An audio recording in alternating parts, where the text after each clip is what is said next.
Okay, what we have here is a 1957 Cadillac, I'm pretty sure it's an Eldorado, rear trunk latching motor.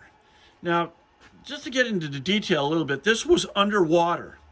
The armature on the inside of this motor had swollen up and the armature segments had broken away from the commutator. But we were able to bore that out, pull the commutators back together with a hose clamp, with a precision device, and fill it with methacrylate, which is a high temperature infused plastic.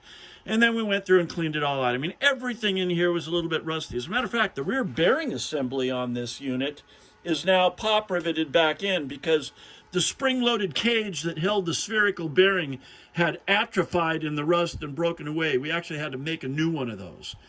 But everything else is now clean. We electroplated it in zinc so it's not going to corrode again. We had to completely rebuild this little switch down here. Oops, you got it. I grounded us. We're okay, right? Okay, well, we have a power supply hooked up to the input. So watch this. Here, watch this baby work. All right, you're now the trunk. So here's the trunk latch coming down. And what it does is it draws this down against the trunk seal.